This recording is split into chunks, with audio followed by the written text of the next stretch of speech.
Good afternoon to all of you, and a warm welcome. It is really wonderful to see you all here in a very crowded chamber. I now like to call upon Matthew Roderick from the Air Cadets for his opening 3 minutes. The United Kingdom, a small nation with a lot of power, responsibility and authority. We were great in the war, responsible, aware, leaving a legacy that echoes throughout the last century. We have stood up for those who need it, and we are a guiding nation in the world today. So yes, we are indisputably a more globally responsible nation. We are the United Kingdom, small yet mighty, with responsibilities and duties to the world that we have kept with us constantly since the war.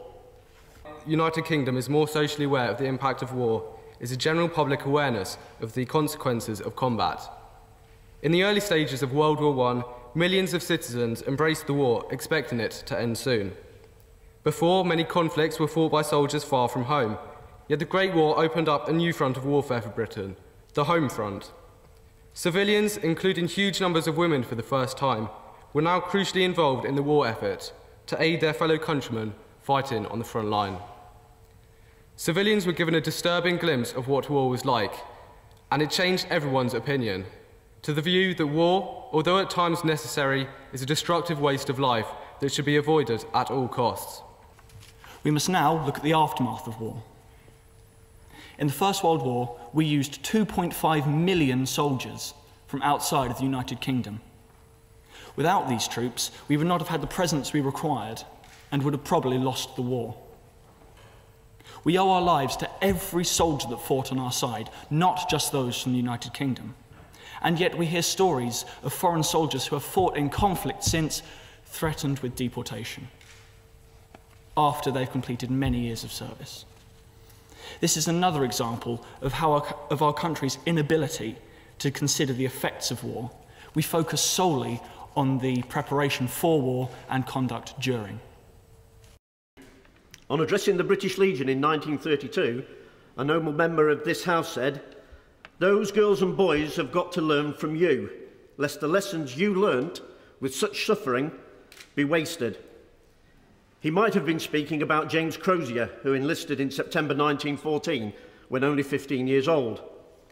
In mid-February 1916, this teenager had wandered off, saying that he didn't know what he was doing, being in a daze and suffering pains throughout his body. Recognised now as shell shock or PTSD, the doctor then said that he was perfectly fit in mind and body.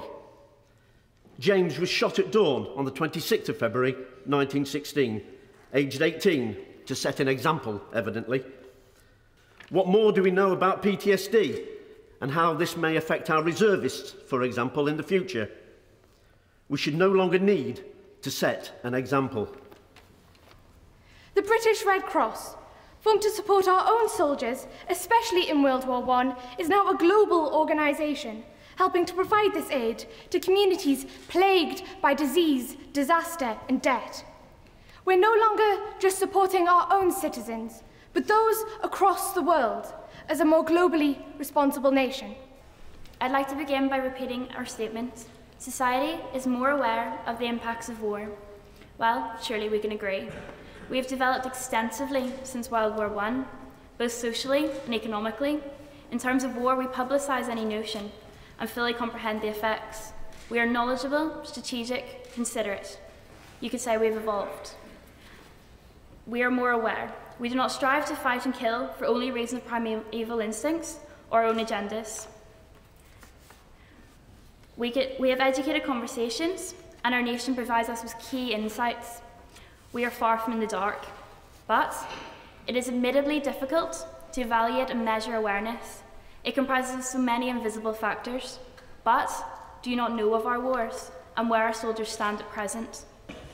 You would have thought that the experiences of World War I and II would have taught us that everyone has a right to self-determination.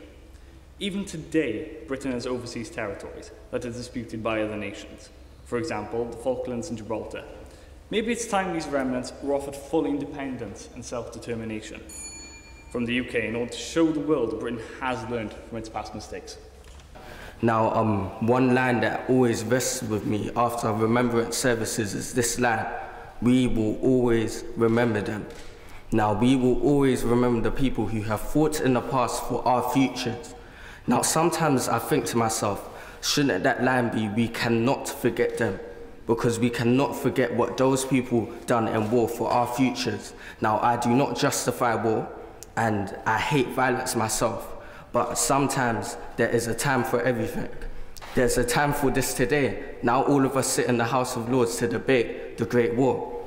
There's a time for peace, and there's a time for war, and sometimes war has to occur so that the futures of certain people can be all right.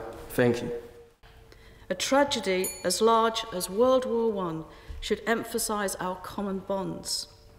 As a result of its horrors, we act, and we should continue to act, as an increasingly globally responsible nation.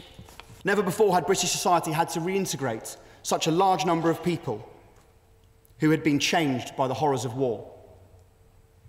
This impact was lasting, and Omar used tangible examples to show how this led to a step change in the way that British people and society viewed war.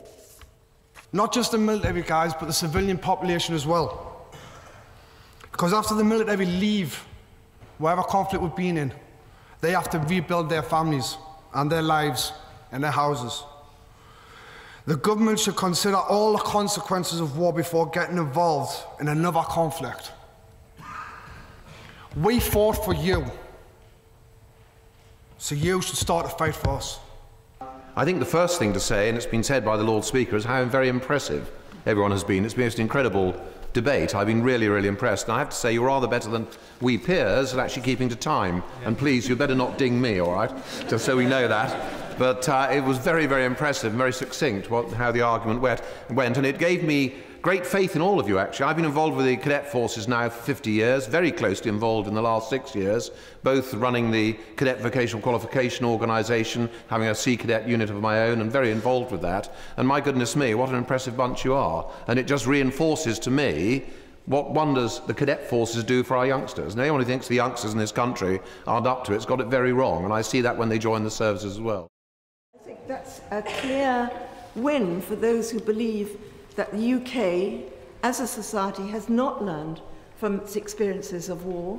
And I think that is a very interesting result. It was well argued. All three perspectives were extraordinarily well argued by all of you. But I do think that it is worthy of note, and that maybe our government and governments to come should take note of that view, which is being expressed largely by the younger generation, despite the fact that all of you are involved in the armed services in one way or another. Can I thank you again profoundly, all of you, and to wish you a very safe journey home, and the hope that I certainly will see you all again in the near future. Thank you.